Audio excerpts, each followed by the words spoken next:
Flacidez facial, o que fazer? Olá, eu sou a doutora Karen, trabalho com harmonização facial. Se você não é inscrito aqui no canal, se inscreve e ativa o sininho para receber as notificações. Bom, pessoal, vou mostrar essa paciente aqui, né, que tem um grau de flacidez considerável. Em repouso, ela não tem um grau de flacidez muito aparente, a gente não consegue ver ali.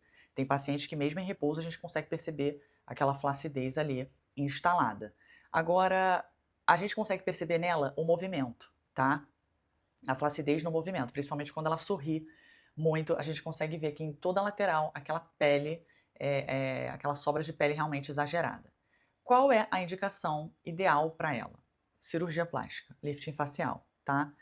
Ah, beleza, a gente já sabe qual é a indicação. O paciente ele quer fazer, ele quer se submeter a uma cirurgia?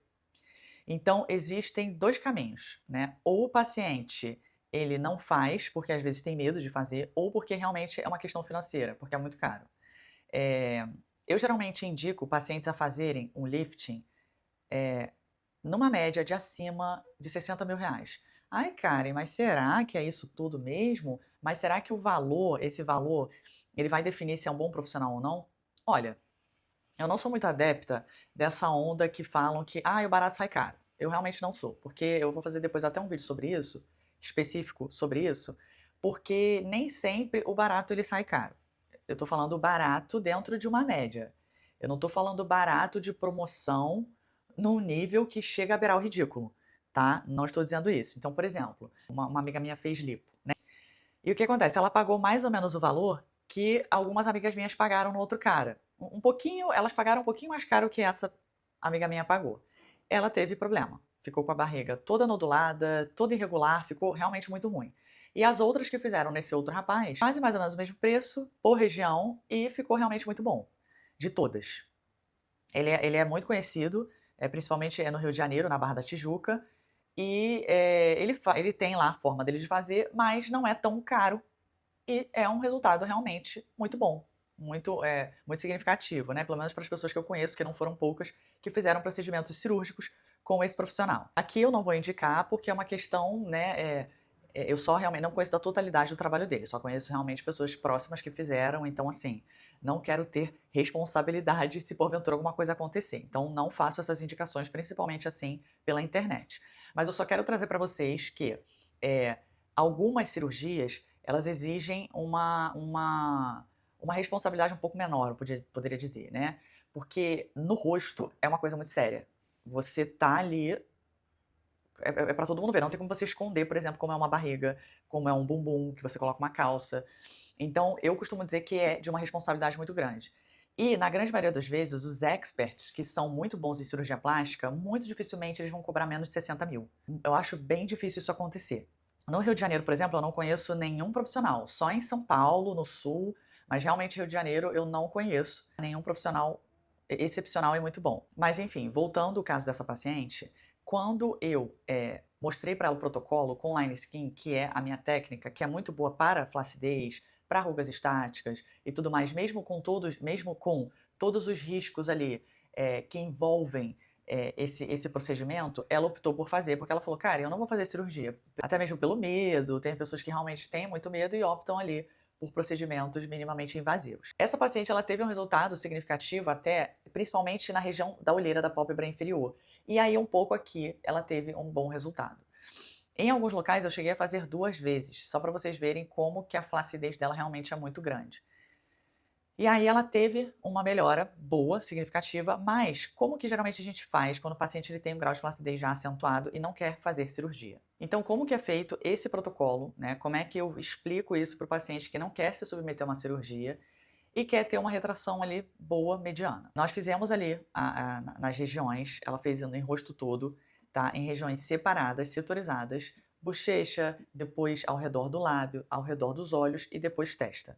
A gente foi fazendo separadinho e o paciente tem que ter muita paciência, tem que entender que é um processo e tudo mais. Depois, eu disse a ela, olha, quando o paciente ele está em repouso e ele tem uma flacidez e rugas consideráveis, principalmente quando é fina, parecendo papel crepom, que geralmente é o que acontece muito na região dos olhos, e esse tratamento ele é muito efetivo principalmente para a região dos olhos, ela disse assim, não, doutora, olha, eu sei que o meu grau de flacidez ele é muito acentuado, principalmente em movimento. E o que acontece com esse procedimento quando o paciente ele está em movimento, quando ele sorri, tá? Em movimento eu digo quando ele realmente mexe ali o rosto, sorri, a gente consegue ver toda essas rugas se formando, essa flacidez se formando. Quando o paciente ele está em repouso e tem muita ruga estática e flacidez, é onde a gente vai conseguir ver um resultado mais significativo. Quando a pele desse paciente ele não é muito grossa, quando o paciente ele tem a pele fina, e aí fica aquele papel crepom e o peeling ele é feito, ele tem um resultado muito melhor e mais significativo.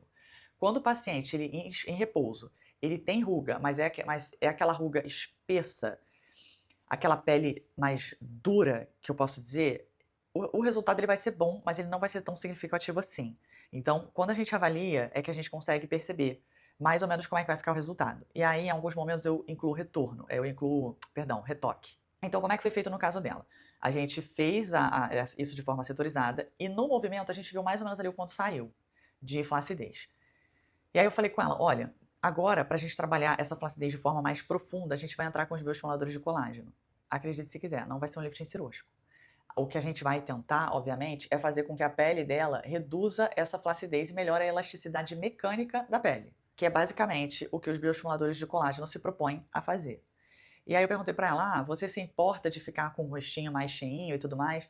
E tem pacientes que não se importam justamente pelo fato de o rostinho cheio remeter a uma coisa mais jovial. Então, a pessoa que tem um rostinho mais cheinho é igual bebê, né? Tem o rostinho cheinho, a bochechinha cheinha, e isso remete realmente a algo mais jovem. Já pacientes que não querem ficar com o rosto cheinho, então a gente coloca ali em locais estratégicos para que, por exemplo, nessa região aqui, não fique muito volumoso, enfim. Só que como o grau de flacidez dela ele pega exatamente em algumas regiões específicas, eu acabei realmente colocando ali o bioestimulador em alguns locais para que ela pudesse ter uma firmeza melhor. Mas vamos lá. Quantas sessões? Depende. Eu vou avaliando. Nas consultas que eu faço de bioestimulador, eu sempre aviso ao paciente que eu deixo sim aberto, para que a gente avalie o grau de flacidez. E ainda assim, é muito difícil o paciente se comprometer e quando ele já não vê resultado, às vezes ele desiste.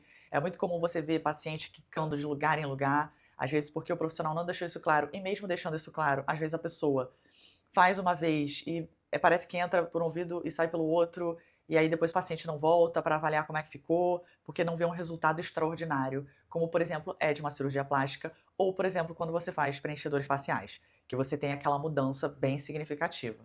Então hoje a gente vê a grande maioria das pessoas querendo ser realmente imediatistas, não tendo muita paciência no processo para avaliar uma melhora. E realmente às vezes corre-se o risco de você realmente não ter resultados bons e significativos. Eu acho que é por isso que muitos cirurgiões plásticos acabam falando um pouco ali, até para venderem o próprio peixe em relação à cirurgia plástica, mas eles têm uma opinião muito rígida em relação aos bioestimuladores de colágeno. Só que a gente consegue ver, sim, pessoas muito satisfeitas com resultados de bioestimuladores e também a gente vê uma outra parcela de pessoas infelizes que não tiveram bons resultados, provavelmente até porque não tiveram paciência no processo e não fizeram, às vezes, um protocolo ideal para que você tivesse ali um resultado significativo. Eu costumo dizer assim, quando você quer ter bons resultados, é como se fosse uma academia da face. Você não vai na academia todo dia para o seu corpo? Para clínica de estética, você vai algumas vezes ao ano para que você faça ali uma manutenção e uma prevenção do envelhecimento, que é o que a grande maioria das pessoas querem. Então essa é a verdade. Você tem a academia do corpo e a academia da face são os procedimentos estéticos. Mas como a maioria das pessoas realmente às vezes não tem essa paciência de esperar ali o processo e ver como é que ficou realmente, muita gente acaba desistindo no meio do caminho ou acabam quicando realmente de lugar em lugar para poder fazer ali em outro canto e verificar se ficou melhor ou não. Uma coisa, inclusive, que é muito comum o paciente ele fez o bioestimulador em um lugar, isso já aconteceu comigo, de paciente vir de outro profissional. Ah, eu fiz bioestimulador e não gostei muito. Ou, por exemplo, eu fiz fio de PDO e não gostei muito. Eu, não, mas peraí, quantas sessões você fez? Você fez o protocolo ideal ali, você ficou quanto tempo fazendo isso? Ah, não, eu fiz uma vez, mas não gostei. E não é assim. Bioestimulador de colágeno não é assim. Não é você fazer uma vez e depois, ah, não, é que eu não gostei.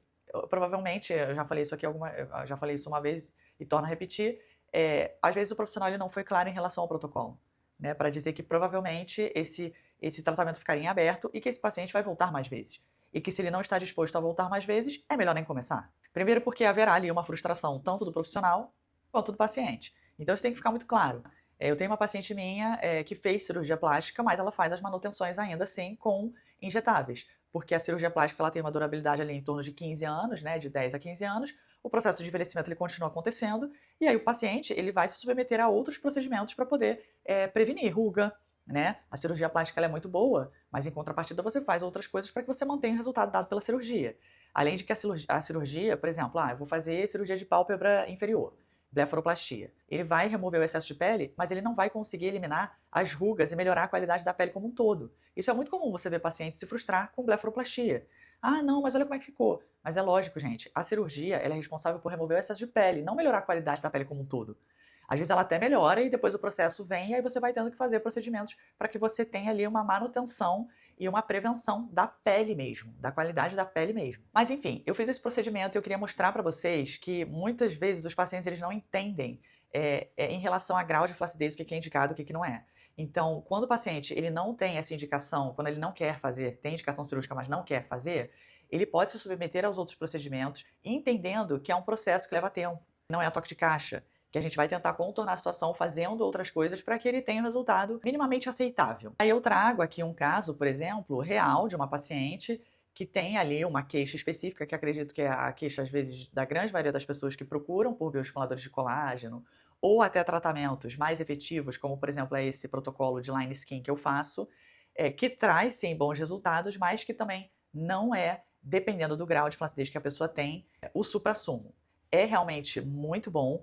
Por exemplo, vou colocar casos aqui em olheiras, que ele é muito bom para olheira, principalmente porque é uma pele mais fina e você vê ali a pele craquelada e um resultado muito bom que retrai pele, que remove ruga e que provavelmente, nesse caso dessa paciente, ela faria cirurgia, removeria ali grande parte da pele, esticaria um pouco essa pele, mas com o tempo essa pele ia começar a ficar, você não ia ver a total eliminação dessas rugas, principalmente as rugas estáticas, que é o que acontece com muitos pacientes. Às vezes a pessoa se submete a 2, 3, 4, já vi pacientes se submeter a 5 blefaroplastias cirúrgicas, porque a qualidade da pele em si ela não é melhorada.